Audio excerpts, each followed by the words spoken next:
जब मेरा पति रोज ऑफिस जाता तो जाने से पहले मुझे एक लाल रंग की साड़ी देकर कहता, आज शाम को मेरे ऑफिस से आने से पहले इसे पहन लेना और अच्छे से तैयार होकर बैठना।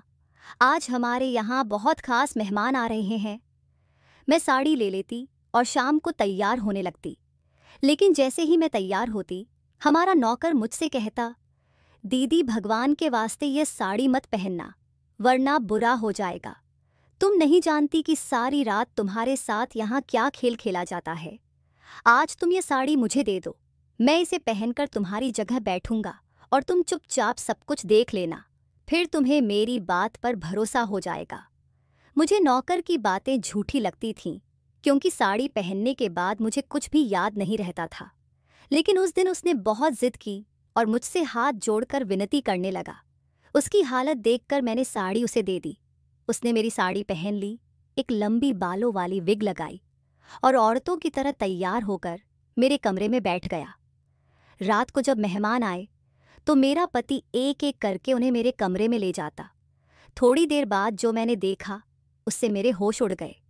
अगली सुबह के करीब 5 बज रहे थे। मैं सोकर उठी तो घर में चहल पहल मची हुई थी।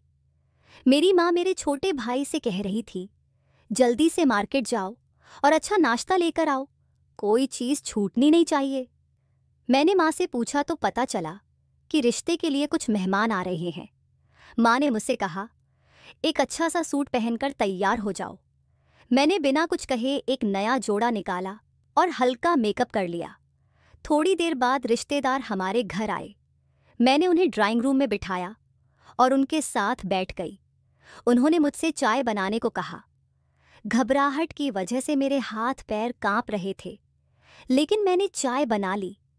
माँ के इशारे पर मैंने चाय की ट्रे लेकर उनके सामने रख दी। उनमें से एक महिला मुझे ध्यान से देख रही थी। तभी मुझे समझ आ गया कि उन्हें मैं पसंद आ गई हूँ। अगले दिन उन लोगों ने फ़ोन करके हाँ कर दी। मैं भगवान का शुक्रिया अदा करती रही। मेरी सगाई रितेश से हो गई और शादी की तारीख 2 महीने बाद तय हुई। इन 2 महीनों में मेरी रितेश से फ़ोन पर थोड़ी बहुत बात होती थी। वह मुझसे मेरी तस्वीर मांगते, लेकिन मैं उन्हें टाल देती। आखिरकार वह दिन आ गया जब मैं रितेश की दुल्हन बनकर उनके घर चली गई। शादी की रात जब उन्होंने मेरा घूंघट उठाया तो उन्होंने मेरी बहुत तारीफ की। मेरा हाथ पकड़कर बोले, तुम जानती हो मैं तुमसे कितनी मोहब्बत करता हूँ। पहली बार जब मैंने तुम्हें देखा उसी वक्त सोच लिया था कि मेरी दुल्हन बनने के लिए तुमसे बेहतर कोई नहीं हो सकती। रितेश ने मुझसे वादा किया कि वह मेरी हर खुशी का ध्यान रखेंगे। उन्होंने कहा, घर के काम के लिए नौकर हैं, तुम्हें कोई काम करने की ज़रूरत नहीं, तुम बस मेरी खुशियों का ख्याल रखना। उनकी बातें सुनकर मुझे बहुत अच्छा लगा। शादी के बाद रितेश हर रोज़ ऑफिस से आते तो मेरे लिए कोई ना कोई गिफ्ट लेकर आते। उनकी मोहब्बत से मेरी ज़िंदगी बदल गई। जब मैं मायके जाती तो दोस्त और पड़ोसी कहते, तुम्हारी तो लॉटरी लग गई, ऐसा प्यार करने वाला पति हर किसी को नहीं मिलता। हमारी शादी को 4 महीने हो गए थे। एक दिन रितेश ने बताया कि उन्हें ऑफिस के काम से दूसरे शहर जाना होगा। उन्होंने कहा, मैं तुम्हें मायके छोड़ देता हूँ और 20 दिन बाद वापस आकर ले जाऊंगा। रितेश ने शाम को मुझे मायके छोड़ा और एयरपोर्ट के लिए निकल गए। 20 दिन बाद वह वापस आए और मुझे घर ले गए, लेकिन इस बार वह बिल्कुल बदले बदले लग रहे थे। अब उनकी आंखों में वह मोहब्बत नहीं दिखती थी। वह मुझसे बहुत कम बात करने लगे। जब मैं उनसे शिकायत करती तो वह कहते, ऑफिस का काम बहुत ज़्यादा है, तुम्हें थोड़ा समझना पड़ेगा। मैं उनसे कहती, मुझे चीज़ों की नहीं, आपकी ज़रूरत है। लेकिन वह मेरी बात को नज़रअंदाज कर देते। मैं घर में अकेली बोर होती रहती थी, इसलिए मैंने सोचा कि घर का काम खुद करने लगूं ताकि वक्त कट सके। लेकिन जब मैंने काम शुरू किया तो थक कर चूर हो गई। आखिरकार मैंने रितेश से कहा, घर के काम के लिए फिर से नौकरानी रख लीजिए, मुझसे यह सब नहीं हो पा रहा। लेकिन रितेश ने कहा, अब हमें नौकर की कोई ज़रूरत नहीं है, वैसे भी घर में कौन है, सिर्फ तुम और मैं, 2 लोगों का खाना बनाना कोई बड़ी बात नहीं है। और ये बात नहीं है। यह सुनकर मैं हैरान रह गई, क्योंकि वही रितेश जो मुझे हमेशा सजने संवरने की बात करते थे और कहते थे कि मुझे किसी काम को हाथ लगाने की ज़रूरत नहीं है, आज नौकरों की सैलरी पर बहस कर रहे थे। उनका ये रवैया देखकर मेरा दिल टूट गया, लेकिन मैंने कुछ नहीं कहा। अगले दिन जब रितेश ऑफिस से घर लौटे तो वह बहुत खुश लग रहे थे। मैंने उनसे पूछा, आज आप इतने खुश क्यों हैं? उन्होंने मुस्कुराते हुए कहा, मेरे पास एक गुड न्यूज़ है, लेकिन वह मैं तुम्हें कल बताऊंगा। फिलहाल मुझे बहुत भूख लगी है, तुम खाना लगा दो। उनकी बात सुनकर मैं सोचने लगी कि ऐसी क्या बात है जो उन्हें इतना खुश कर रही है।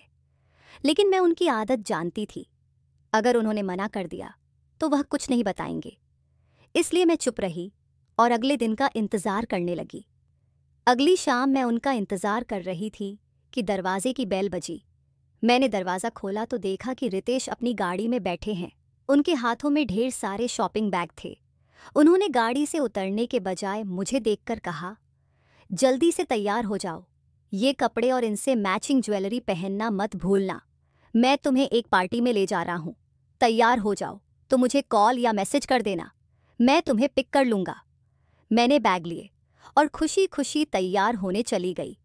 लाल साड़ी और गोल्डन ज्वेलरी पहनकर मैं शीशे में खुद को बार बार देख रही थी।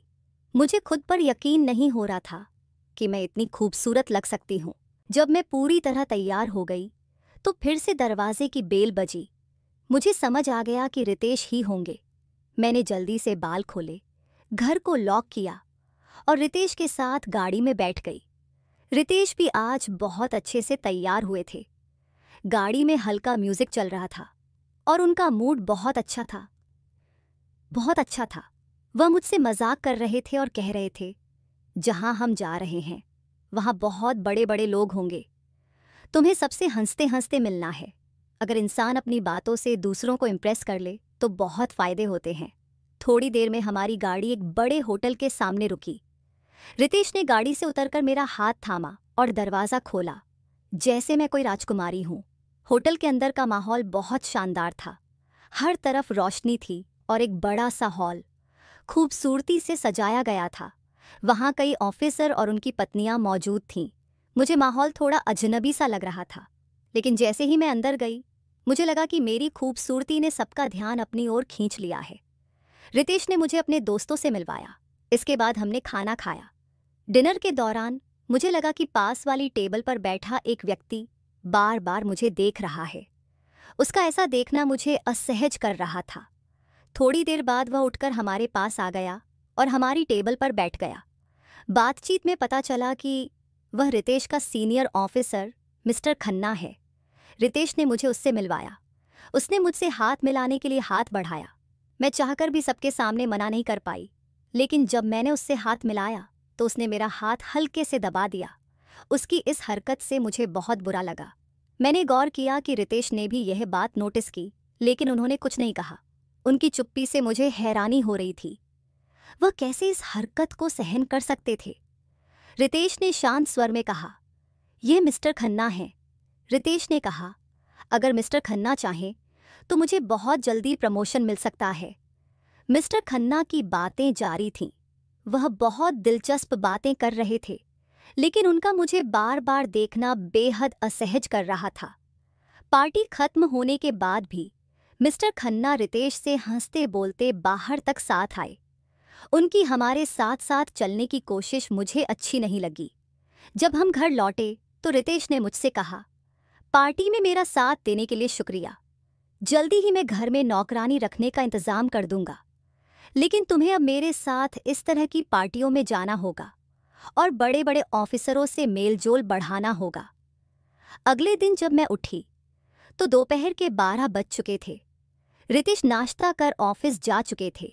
मैं तैयार होकर बैठी ही थी कि दरवाजे की घंटी बजी। इस समय रितेश का घर पर आना असामान्य था, लेकिन जब मैंने दरवाज़ा खोला तो वह सामने खड़े थे। उनके साथ एक लड़का भी था। रितेश ने कहा, यह श्यामू है। ये बहुत जिम्मेदार और शरीफ लड़का है। हर काम आता है, खाना बनाना, गाड़ी चलाना और घर के छोटे मोटे काम। यह होटल में भी काम कर चुका है। इसे मैंने ढाबे पर काम करते देखा और इसकी कहानी सुनकर इसे घर लाने का फैसला किया। अब यह तुम्हारी मदद करेगा और तुम्हारे छोटे भाई की तरह ख्याल रखेगा। श्यामू ने सिर झुकाकर रितेश की बात का समर्थन किया। श्यामू का स्वभाव और काम करने का तरीका देखकर मुझे राहत मिली। वह न केवल काम में निपुण था, बल्कि कोई फालतू बात भी नहीं करता था। धीरे धीरे वह मुझे छोटे भाई जैसा लगने लगा। एक दिन सुबह जब मैं उठी तो श्यामू अपने कमरे में नहीं था। उसे लान में बैठे देखा। वह रो रहा था। मैंने पास जाकर पूछा, लेकिन उसने अपनी परेशानी नहीं बताई। मैंने उसे मदद के लिए पैसे देने की कोशिश की, लेकिन उसने इनकार कर दिया। उसी वक्त रितेश का फ़ोन आया। उन्होंने कहा, आज शाम मेहमान आ रहे हैं, तुम खाना तैयार करवा लेना और लाल साड़ी पहनकर तैयार हो जाना। उनसे बातचीत करते रहना ताकि उनका दिल लगा रहे। मेहमानों का जिक्र सुनकर मैं घबरा गई, क्योंकि मुझे मिस्टर खन्ना का सामना करने का डर था। शाम को रितेश मेहमानों के साथ घर आए। जैसा मैंने सोचा था, मेहमान और कोई नहीं बल्कि मिस्टर खन्ना ही थे। उन्हें देखकर मेरा मूड खराब हो गया, लेकिन मजबूरी में मुझे उनसे बात करनी पड़ी। हम ड्राइंग रूम में बैठे। कुछ देर बाद रितेश को फ़ोन आया और वह कमरे से बाहर चले गए। अब कमरे में सिर्फ मैं और मिस्टर खन्ना थे। वह मुझसे अजीब अजीब बातें करने लगे, जो मुझे बिल्कुल भी पसंद नहीं आईं। जब रितेश नहीं लौटे तो मैं कमरे से उठकर बाहर जाने लगी। तभी मिस्टर खन्ना ने मेरा हाथ पकड़ लिया। उनकी इस हरकत पर मेरा खून खौल उठा। मेरा मन किया कि उन्हें थप्पड़ मार दूं, लेकिन खुद को संभालते हुए मैंने कहा, मिस्टर खन्ना, आप मेरे पति के सीनियर हैं। मैं आपकी इज्जत करती हूँ, लेकिन अगर आपने बदतमीजी जारी रखी तो मैं चुप नहीं रहूंगी। मेरी बात का उन पर कोई असर नहीं हुआ। वह मेरे और करीब आने लगे। गुस्से में मैंने टेबल पर रखा फ्लावर पॉट उठाया और उनके सिर पर दे मारा। उनके सिर से खून बहने लगा और वह दर्द से चिल्लाने लगे।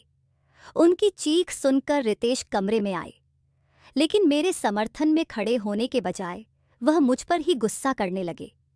उन्होंने कहा, तुमने ये क्या कर दिया? अभी और यही मिस्टर खन्ना से माफ़ी मांगो। मैंने गुस्से में कहा, मैं उनसे माफ़ी नहीं मांगूंगी, उल्टा इन्हें मुझसे माफ़ी मांगनी चाहिए। मेरी बात सुनकर रितेश ने गुस्से से कहा, अगर तुमने माफ़ी नहीं मांगी तो मैं तुम्हें यहीं खड़े खड़े तलाक दे दूंगा। जब मेरे पति ने कहा कि अगर मैंने मिस्टर खन्ना से माफ़ी नहीं मांगी तो वो मुझे तलाक दे देंगे, मैं हैरान रह गई। क्या कोई इंसान अपनी पत्नी की इज्जत से ज़्यादा अपने दोस्त को अहमियत दे सकता है? मैंने तय कर लिया कि माफ़ी मांगने का तो सवाल ही नहीं उठता। रितेश ने सोचा था कि मैं उनकी धमकी से डर जाऊंगी और माफ़ी मांग लूंगी, लेकिन मैंने उनकी बात को ठुकरा दिया। फिर उन्होंने गुस्से में कहा, तुम तलाक के कागज़ का इंतज़ार करो। उनकी बातें सुनकर मैं स्तब्ध रह गई। ये वही इंसान था जो कभी मुझसे प्यार का दावा करता था। मिस्टर खन्ना, जो सब कुछ देखकर मुस्कुरा रहे थे, घर से चले गए। रितेश भी उनके पीछे पीछे गए। थोड़ी देर बाद जब वो लौटे तो ऐसा बर्ताव कर रहे थे जैसे कुछ हुआ ही न हो, लेकिन मैं टूट चुकी थी। मैंने अपना सामान बांधना शुरू किया और घर छोड़ने की तैयारी की। तभी रितेश ने मुझे कमरे में बंद कर दिया। मैंने बहुत कोशिश की, लेकिन दरवाज़ा नहीं खुला। थोड़ी देर बाद वो अंदर आए और बोले, जो कुछ मैंने गुस्से में कहा उसे भूल जाओ। अगर तुमने घर छोड़ने की कोशिश की तो अंजाम अच्छा नहीं होगा। तुम मेरे ऑफिसर को खुश करोगी और यही तुम्हारा फ़र्ज़ है। उनकी ऐसी बातें सुनकर मेरे पैरों तले ज़मीन खिसक गई। मैंने कभी सोचा भी नहीं था कि वो इतनी नीच हरकत कर सकते हैं। श्यामू, जो हमारे घर का नौकर था, ये सब कुछ जान चुका था। अगले दिन जब रितेश ऑफिस चले गए तो मैंने श्यामू से मदद की गुहार लगाई। मैंने उसे अपने परिवार की दुहाई दी। वह बोला, दीदी आप फिक्र मत करो, आपकी इज्जत की जिम्मेदारी अब मेरी है। कोई भी आपकी तरफ आंख उठाकर नहीं देखेगा। श्यामू ने बताया कि रितेश ने अपने ऑफिसर को घर बुलाने की योजना बनाई है। यह सुनकर मैं पूरी रात रोती रही। अगले दिन श्यामू मेरे पास आया और बोला, दीदी मुझे आपकी एक साड़ी चाहिए। मैंने उसे साड़ी दी और उसने उसे पहन लिया। साड़ी बांधने के बाद वह पूरी तरह औरत जैसा लग रहा था। उसने कहा, अब आप मेरे कमरे में जाइए और वहां से मत निकलना। शाम को रितेश अपने ऑफिसर मिस्टर खन्ना के साथ घर आए कुछ देर बाद खन्ना मेरे कमरे में आए, लेकिन वहां श्यामू साड़ी पहने उनकी राह देख रहा था। अचानक मेरे कमरे से चीखने की आवाजें आने लगी। जब मैंने दरवाजा खोला तो देखा कि श्यामू और उसके दोस्त ने खन्ना को बुरी तरह पीटा। मैंने श्यामू को रोकने की कोशिश की, लेकिन वह नहीं रुका। अंत में उन्होंने खन्ना को कमरे में बंद कर दिया और मुझे वहां से सुरक्षित बाहर निकाला। श्यामू ने मुझे मेरे माता पिता के घर छोड़ दिया।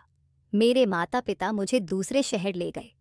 कुछ दिनों बाद मेरी शादी मेरे माता पिता के दोस्त के बेटे से कर दी गई। वह एक साधारण नौकरी करता था, लेकिन मुझसे बहुत प्यार करता था और मेरी इज्जत करता था। अब मेरा जीवन खुशहाल था। दूसरी ओर रितेश का बुरा अंजाम हुआ। उनके बॉस ने उन पर धोखाधड़ी का केस किया और उन्हें जेल भिजवा दिया। उनकी सारी संपत्ति जब्त हो गई। भगवान किसी को ऐसा पति न दे जो अपनी पत्नी की इज्जत को दांव पर लगाकर खुद को ऊंचा दिखाना चाहता हो। अगर आपको यह कहानी पसंद आई हो तो इसे लाइक करें, चैनल को सब्सक्राइब करें और नोटिफिकेशन ऑन करें। धन्यवाद।